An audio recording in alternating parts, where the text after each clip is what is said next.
Welcome to the adventure of the chemist Cipher, a Sherlock Holmes adventure from the series The Feminine Mystique, Sherlock Holmes and the Women of Baker Street, playing in the year 1897. It was only recently, during renovations at our old Baker Street lodgings, that a trunk was discovered. It was filled not with my own chronicles, but with the private letters and diaries of the very women whose lives intersected with our investigations. These accounts, from an era of great change, reveal a side of our adventures I had never fully appreciated, showing how Holmes and I were challenged by remarkable women who defied the conventions of our age. The first of these accounts I shall relate concerns the singular affair I have come to call The Adventure of the Chemist Cipher. Chapter 1. The November fog had descended upon London, a suffocating blanket of ochre that turned the afternoon into a premature twilight. From our windows at 221B Baker Street, the familiar rattle of hansom cabs and the cries of newsboys were muffled, distant sounds from another world. Within, the cheerful crackle of our hearth did little to dispel the gloom that had settled upon my friend Sherlock Holmes. He sat hunched in his armchair, his violin abandoned beside him. The acrid scent of a recent chemical experiment hung faintly in the air, a testament to a mind restless and unoccupied. "Watson, this damnable fog is rivalled only by my consuming ennui. The criminal classes of London have grown dreadfully dull. Another jewel theft, or domestic squabble, and I fear I shall expire from sheer boredom," declared Sherlock Holmes. Before I could offer some placating remark, a sharp summons from our doorbell cut through the heavy silence. A moment later Mrs. Hudson's footsteps ascended the stairs, followed by a lighter, more hesitant tread. She announced a Miss Lestrade, and my curiosity was instantly piqued. The name was familiar, of course, but our visitor was not the stout inspector from Scotland Yard. She was a young woman, perhaps in her early 20s. The clarity in her gaze spoke of a keen and determined mind, though she clutched her reticule so tightly her knuckles were white, betraying a nervous energy. "Mr. Holmes, I do hope you will forgive the intrusion. My name is Margaret Lestrade. My father is Inspector Lestrade," said Margaret Lestrade. Holmes arched an eyebrow. His lethargy evaporated as if by chemical reaction, his spine straightening in the chair. He gestured to the seat opposite him. "Indeed. An unexpected pleasure, Miss Lestrade. To what do we owe this visit? I trust your father is not in some professional difficulty he is too proud to admit," declared Sherlock Holmes. A faint blush coloured her cheeks at Holmes's remark, but she met his gaze directly. Her voice, when she spoke, was steady and laced with an earnest urgency. "It concerns a case my father believes is all but closed. The attempted murder of Dr. Alistair Finch at the Imperial College. He was poisoned with an obscure toxin, Mr. Holmes, and now lies near death. My father has arrested his colleague, Dr. Eleanor Vance. He believes the motive is simple professional jealousy. I, however, believe a grave injustice is about to be committed," Margaret Lestrade answered. Holmes steepled his fingers, his eyes narrowing in concentration. He studied our visitor intently, his gaze moving deliberately from the hem of her dress to the bag in her lap. "You have been in a laboratory yourself this very day, Miss Lestrade. There is a faint, dark stain upon the cuff of your right glove, consistent with silver nitrate. Furthermore, the publication protruding from your bag is the Journal of the Chemical Society. You are not here merely out of feminine sympathy. You have a scientific interest in this matter," replied Sherlock Holmes. Miss Lestrade looked down at her glove, her expression a mixture of astonishment and validation. "It is true. I am a student of chemistry myself. Dr. Vance is one of the finest minds in the country. She is on the verge of perfecting a catalytic process that could change industry forever. Dr. Finch, however, was attempting to claim her work as his own. The police believe she poisoned him in revenge, but it is too simple, too convenient. They are ignoring the inconsistencies," Margaret Lestrade answered. Holmes leaned forward, the last vestiges of his boredom banished. The hunter had scented his quarry. Inconsistencies? Pray, continue. The devil, as they say, is in the details, Sherlock Holmes observed sharply. The poison was administered in his morning tea, yet the cup itself shows no trace, and Dr. Vance, for all her brilliance with compounds, is known to be meticulous. To use a poison so easily traceable to her own field of study seems clumsy, almost as if it were designed to point directly to her, remarked Margaret Lestrade. A slow smile touched Holmes's lips. He rose from his chair and began to pace before the fire, the floorboards groaning softly under his feet. The game, as he was so fond of saying, was afoot. A brilliant woman accused, a revolutionary discovery at stake, and a piece of calculated misdirection. This is a welcome tonic for a weary mind. Watson, lay out my travelling coat, replied Sherlock Holmes. He paused in his pacing and turned to our guest, his eyes alight with renewed purpose. Miss Lestrade, you have my undivided attention. We shall visit this poisoned laboratory on the morrow. The truth, I suspect, lies not in a simple motive, but in the complex heart of science itself, declared Sherlock Holmes. Our cab rattled to a halt before the imposing facade of Imperial College. As we stepped out, the stone pillars loomed above us, silent sentinels against the leaden London sky. As we ascended the steps, the roar of the city seemed to fall away. Within the great hall a hallowed quiet reigned, broken only by the distant rhythmic tick of a great clock and the soft echo of our own footfalls on the polished marble. We were met not by an inspector, but by a portly, florid man with a booming voice that seemed ill-suited to the scholarly hush. He introduced himself as Professor Davis, the head of the chemistry department, his chest puffed with an air of self-importance. Mr. Holmes, an honour of a sort. Though I must confess, I feel Scotland Yard has the matter well in hand. A most regrettable business. Most regrettable, remarked Professor Davies. Regrettable indeed, Professor. The laboratory, if you please. I prefer to form my own impressions, Sherlock Holmes noted. Holmes's tone was clipped, cutting through the man's pomposity. Davies, momentarily taken aback, led us down a long corridor. With the turn of a key, a heavy door swung inward, releasing a wave of sharp, astringent odours that pricked at the senses. The laboratory was a vast chamber of glass and polished wood, where a low, constant hiss from gas burners formed a backdrop to the faint periodic clink of cooling beakers. A palpable tension hung in the air, thick as the chemical fumes. This is the scene. Dr. Finch's station is there, by the window. Dr. Vance's, opposite. A terrible proximity, as it turns out, Professor Davies answered. My friend paid him no mind whatsoever. His keen grey eyes swept the room, not as a casual observer, but as a hawk surveying its domain. He strode directly to the workbench indicated as Finch's, a space of ordered clutter, books, notes, and apparatus, all within easy reach. I noted how the other occupants of the laboratory, a handful of young men, and one severe-looking young woman, fell into a sudden, watchful silence. Their low whispers ceased, replaced by the soft scrape of a stool, as someone shifted nervously. He produced his lens and began a minute examination, his long, thin fingers hovering over beakers and burners. He sniffed at a stoppered flask, then moved to the adjacent bench, which was, by contrast, a model of absolute order. Every file was aligned, every surface gleaming. Observe, Watson. The difference is instructive.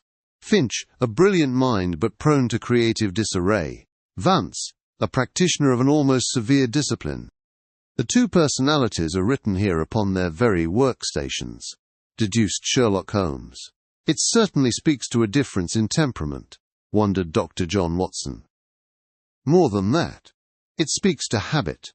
And habit, my dear fellow, is everything, stated Sherlock Holmes. His eyes darted to the floor between the two benches. He knelt swiftly, his gaze fixed on a spot that appeared utterly unremarkable to me.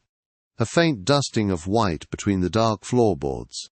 With a penknife he carefully scraped a minuscule quantity of the powder, folding it neatly into a scrap of paper he produced from his pocket. "I can assure you, Mr. Holmes, my staff and the police have been over every inch of this room. The poison was traced to a sample in Dr. Vance's private locker. She had the means, and with Finch about to publish, she certainly had the motive." "She is an intensely ambitious woman," answered Professor Davies. The professor's voice was heavy with insinuation. Holmes rose to his feet, dusting his knees with an air of finality. "Ambition is no crime, Professor. The police excel at following the obvious path. But this powder tells a different tale. It speaks of a spill, an accident perhaps, not the careful work of a poisoner," deduced Sherlock Holmes. With a curt nod he turned on his heel and strode from the laboratory. I offered a hasty apology to the bewildered professor and hurried to catch up. The heavy door groaned and then clicked shut behind us, its sound echoing briefly before the profound silence of the grand corridor enveloped us once more. "Did you feel it, Watson?" The prejudice in that room was as measurable as any chemical compound. "They have tried and convicted her not on the evidence, but on her character, on the simple fact that she is a woman who dared to compete in their world," remarked Sherlock Holmes. "So you do not believe she is guilty," responded Dr. John Watson. "I believe that a laboratory can lie, or at least be made to. It is time we heard the truth, or falsehood, from the central element in this equation. We shall call upon Dr. Eleanor Vance without delay," declared Sherlock Holmes. After the sterile laboratory, our hansom cab rattled through the quieter streets of Kensington to a modest terrace house. Its clean but unadorned brick stood in stark contrast to the grander homes nearby. As we dismounted, the rhythmic clop of our horses' hooves was the only sound. "Pay attention, Watson. A person's dwelling is an extension of their mind. These rooms will speak volumes," Sherlock Holmes noted. We ascended a short flight of stone steps. Holmes's sharp knock was answered after a brief pause. The door opened to reveal Dr. Eleanor Vance. She was a woman of about 30, with intelligent grey eyes that met ours directly. Her grave expression held none of the hysteria Lestrade had described. She was the picture of calm composure. "Mr. Holmes, I presume, and Dr. Watson. Please, come in," said Dr. Eleanor Vance. Her voice was low and steady, carrying quiet authority. She led us into a small, impeccably ordered sitting room doubling as a study. Well-worn chemistry and metallurgy books lined the walls. Charts of complex formulae adorned a corkboard. Only a ticking mantel clock and a distant vendor's cry broke the silence. "You have been working, Doctor. The scent of fresh ink is unmistakable," stated Sherlock Holmes. "An idle mind is a poor defense against accusation, Mr. Holmes. My work is all I have," responded Dr. Eleanor Vance. I found myself studying her, searching for the tells of a guilty conscience, but found none. She bore our scrutiny with a patience that was in itself remarkable. "Dr. Vance, the police are convinced of your motive. They speak of a professional rivalry with Dr. Finch that had become deeply personal," Dr. John Watson commented. She did not flinch, but met my gaze. "Rivalry, yes. Dr. Finch was a brilliant theorist, but he believed discovery was a race to be won, not a truth to be uncovered. He saw my research not as a contribution to science, but as a prize to be claimed. He wanted to attach his name to my process," said Dr. Eleanor Vance. Holmes turned from the bookshelf, his eyes alight with keen interest. He was no longer a detective interviewing a suspect, but a connoisseur of minds faced with a rare specimen. "Your process?" "The catalyst. Explain it to me." "Assume I know nothing," explained Sherlock Holmes. She hesitated for only a second, then a spark of passion entered her voice. "Imagine, Mr. Holmes, being able to join two molecules that would never naturally bond, and to do so with minimal energy. My catalyst is the matchmaker. It introduces them, facilitates their union, and then departs, unchanged. It would change industrial chemistry forever, make processes cleaner, cheaper, more efficient.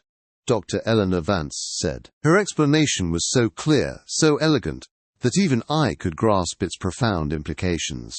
Holmes stood perfectly still, his head tilted to one side. Such a mind, Watson. It seeks to create order from chaos, to build elegant bridges. That is the mind of an architect, not a poisoner. Poison is a clumsy, brutal act, an intellectual surrender. This is not the work of such a woman, remarked Sherlock Holmes. He stepped towards her desk, pointing a long, thin finger at a series of notebooks stacked by year. They were uniform, the labels written in a precise, steady hand. The person who poisoned Dr. Finch left a scene of disarray. A beaker overturned, as if in a fit of rage. Yet everything in this room, from your notes to your chemical stores, speaks of meticulous control.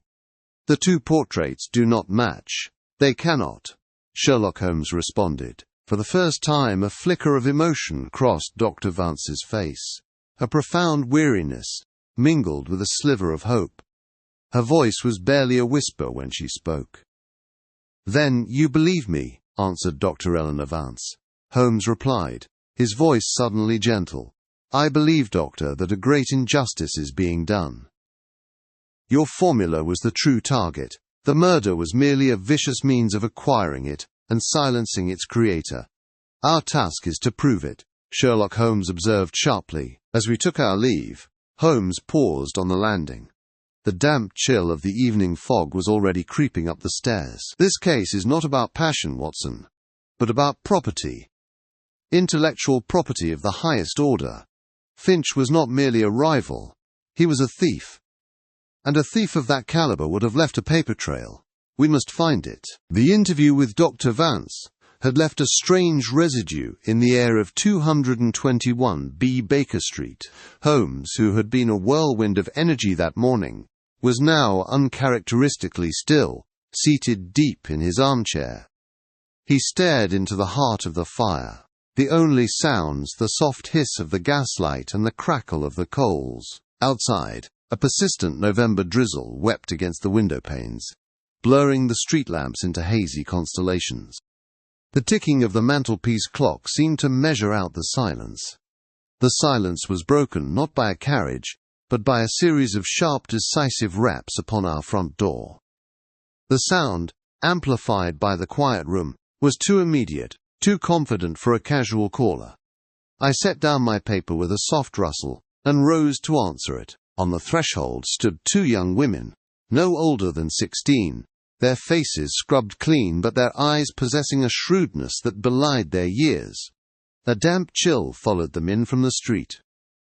They were members of what Holmes had recently taken to calling his Baker Street Irregulars Sisterhood, a network of maids, telegraph girls, and shop assistants who saw and heard a great deal more than their stations in life suggested. The taller of the two, a girl with a steady, direct gaze, spoke first, her voice clear and low. "For Mr. Holmes." "From the university," said taller sisterhood member. "They said it was urgent." "From the laboratory itself," said second sisterhood member. The taller girl pushed a flat, paper-wrapped parcel into my hands. It was surprisingly heavy.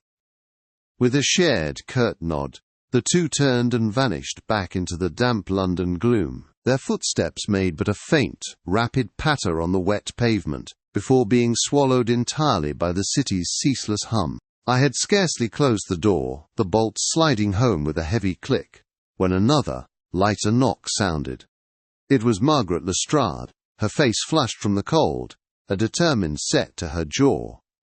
She stepped inside, bringing a gust of rain-scented air with her, as she shook the droplets from her coat. "Mr. Holmes, I hope I do not intrude." Beyond the inconsistencies in the placement of the apparatus my father noted, there was an atmosphere in that laboratory, a tension, as if every researcher was guarding their work not just from competitors but from colleagues, answered Margaret Lestrade. His voice cut through the room, snapping me from my thoughts. "Your timing, Miss Lestrade, is as precise as a chemist's scale. Come, join us. We may have just received the very thing that fosters such a tense environment," declared Sherlock Holmes. His lethargy had evaporated. With nimble fingers he tore away the brown paper. The sound was a crisp, tearing rustle in the quiet room. Upon the table he placed two objects: a thick, leather-bound ledger, which landed with a solid thud, and a single sheet of pink blotting paper, covered in a faint filigree of reversed, spidery markings. Holmes set the ledger aside, his keen eyes fixed upon the flimsy sheet. Holding it aloft to catch the lamplight, his brow furrowed in concentration, the very picture of a mind at work. Ah, the ghost of a secret. The ink is absorbed in reverse. "A mirror, Watson, if you please," replied Sherlock Holmes. I fetched my shaving glass from the mantelpiece, its base making a soft clink as I set it on the table.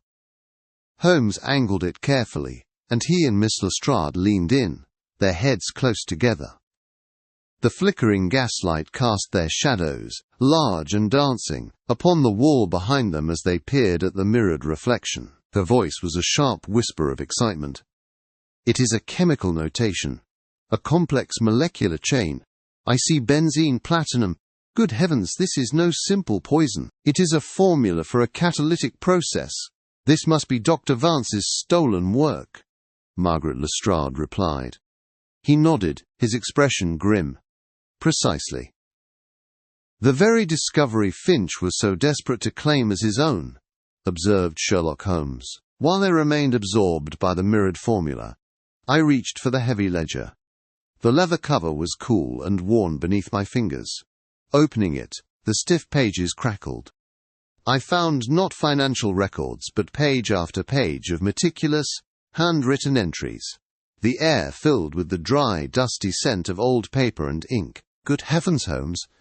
This ledger. It's a veritable catalogue of theft. Listen to this. Henderson, 1886, spectrographic analysis, Davies. 1888, properties of acetylene gases. Why, it seems Dr. Finch has built his entire career on the stolen work of his colleagues, Dr. John Watson said.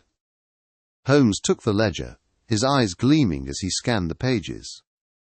He began to pace before the fire, a familiar rhythm that signified the alignment of facts within his extraordinary mind. The floorboards groaned faintly under his feet with each turn, a counterpoint to the rustle of the pages he turned with sharp, decisive flicks of his thumb. The picture clarifies.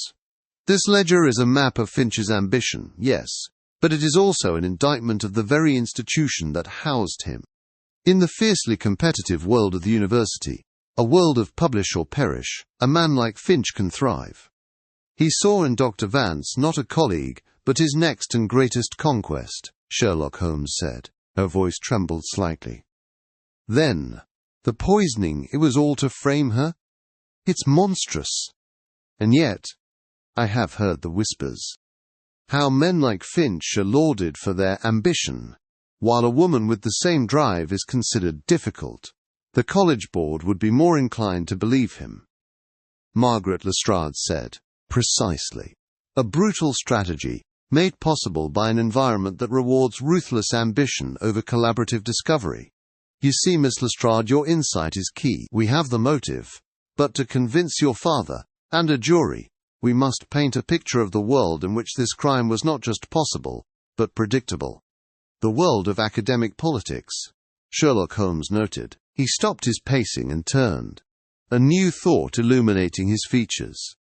From the street below, the distant cry of a newsboy selling the evening edition drifted up through the fog. Professor Worthington, Dr. Vance's mentor. She will have witnessed Finch's rise. She will understand the pressures and the prejudices at play. She can provide the very testimony we need, the texture of academic politics, the subtle poisons of rivalry that allowed a man like Finch to flourish, while a woman like Vance was imperiled. Watson, we shall venture into a new theatre of operations entirely. Mrs. Hudson's suffragist salon, declared Sherlock Holmes. At Holmes's insistence, we found ourselves that evening in an environment quite alien to our usual haunts. Mrs. Hudson's parlour, typically a quiet vestibule to our own quarters, had been transformed. The air, thick with the scent of brewed tea in damp wool coats, buzzed not with idle gossip, but with the fervent energy of intellects long denied their due. It was the fortnightly meeting of her suffragist salon, a gathering of remarkable women from every walk of London life. Holmes, surprisingly, seemed not at all out of place. He stood near the mantelpiece, his sharp features illuminated by the gaslight, listening with an unnerving intensity. The clinking of porcelain and the low, earnest murmur of a dozen conversations formed a unique symphony. Our hostess, beaming, introduced us to a formidable woman with intelligent grey eyes and hair to match. Professor Eleanor Worthington. Her voice was calm and measured, yet held a note of iron. Inspector Lestrade sees a simple crime of passion, Mr. Holmes. I see the culmination of a campaign. In our world, a woman's success is often viewed not as a triumph, but as a threat, replied Professor Eleanor Worthington. A campaign of professional annihilation, I take it. The ledger we recovered certainly suggests as much, Sherlock Holmes observed sharply. The professor nodded slowly, her gaze sweeping the room. Precisely. In my experience, a truly desperate academic will not simply steal another's work. They will seek to erase the originator entirely. Sometimes, they contrive a grand failure, a public collapse, only to rise again from the supposed ashes of their career, phoenix-like, with another's plumage, said Professor Eleanor Worthington. It was then that I saw it. As the professor spoke, a change came over Holmes. It was not a grand gesture, but a sudden, deathly stillness. His eyes, which had been scanning the room, fixed upon a point in the middle distance. A flicker of incredible light seemed to pass behind them, and he drew in a sharp, almost inaudible breath. The puzzle, I knew, was complete. He turned abruptly, his teacup rattling in its saucer as he set it down. Watson, our hats. Professor, you have been more help than you can possibly imagine.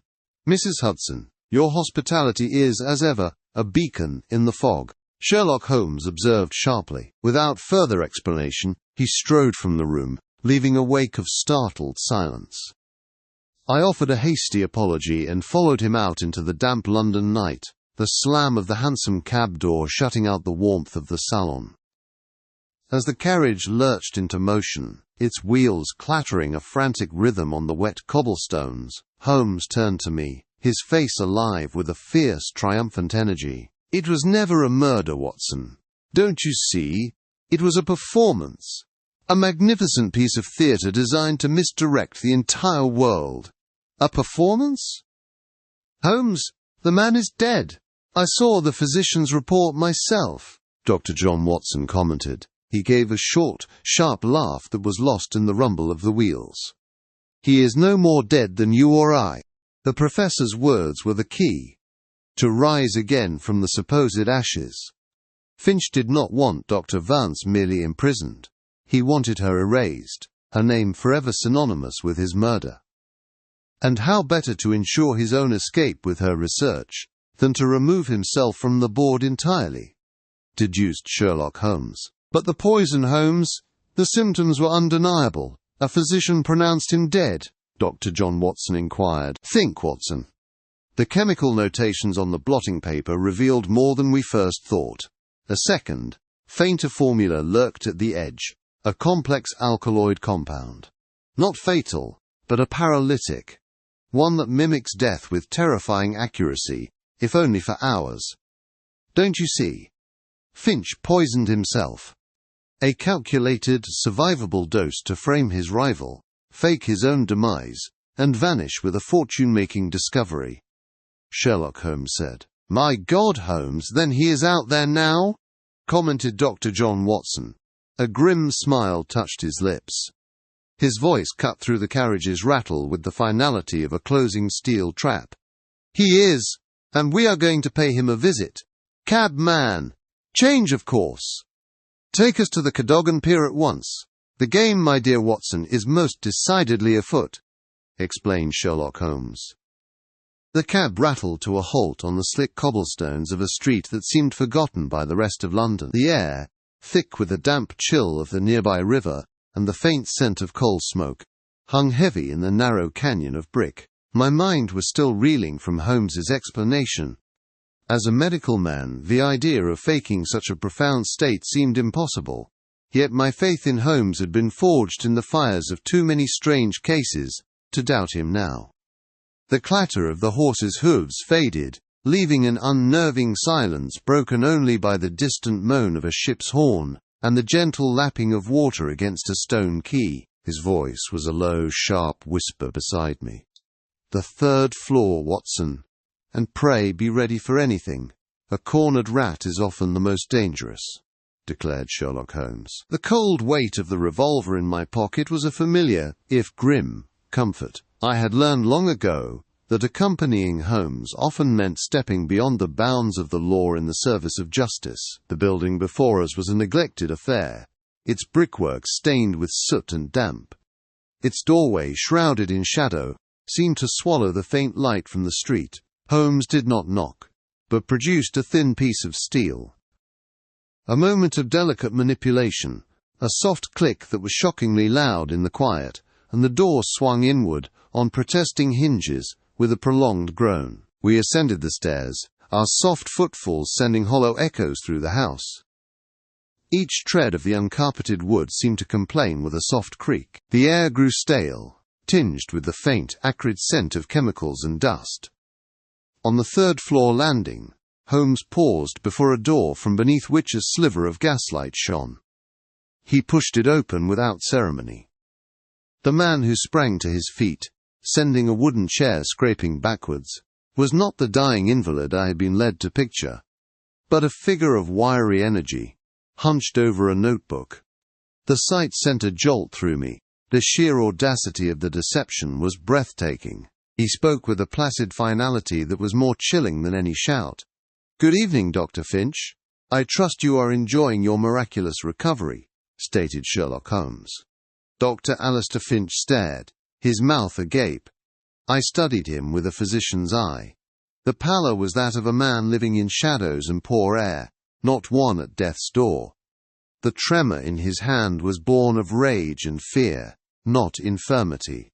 The entire charade was laid bare in that single, unguarded moment. His voice, when it came, quavered with a mix of shock and feigned weakness. "Holmes, what is the meaning of this intrusion? Can't you see I'm gravely ill?" said Dr. Alistair Finch. "Gravely ill with ambition, perhaps," Holmes retorted, stepping fully into the room, his shadow stretching long in the flickering gaslight. "Your performance was commendable, Dr. Finch, but ultimately flawed. The paralytic agent you employed, a clever derivative of curare, mimics death admirably," Sherlock Holmes pointed out. I drew a sharp breath. Curare, a poison I knew well from my studies in tropical medicine. It could indeed induce a state of profound paralysis, yet Holmes was implying something more, a flaw in the execution that only he could perceive. "However," Holmes continued, his voice as sharp as a scalpel, "it does nothing to alter the specific gravity of a man's blood. The sample taken from your laboratory was inconsistent with a man poisoned by arsenic, but entirely consistent with one who had merely been incapacitated." Finch's facade of indignation crumbled completely, replaced by a desperate, hunted look. I had seen Holmes dissect a case before, but rarely with such cold, precise cruelty. Each word was an incision, laying bare the diseased heart of Finch's ambition. "You planted the arsenic," Holmes stated, his gaze flicking to the papers on the table. "You stole Dr. Vance's notes on catalysis and contrived to frame her for your own murder," explained Sherlock Holmes. He gestured towards the scattered papers. I could see complex formulae scrawled across them, the very work Dr. Vance had been robbed of. The sheer cold-blooded calculation of the man was appalling. A brilliant scheme to eliminate a rival and abscond with the fruits of her genius. "But you made a fatal error, Doctor. You underestimated her allies. And you underestimated me," Sherlock Holmes said. A terrible, shuddering sigh escaped Finch's lips, and he sank into his chair. "She would have received all the credit," he whispered, his voice thick with a venomous self-pity. "Years I have toiled in that university, only to be eclipsed by her. That breakthrough was my right, my legacy. I perfected it, Dr. Alistair Finch answered. As if on cue, the heavy tread of boots sounded on the stairs.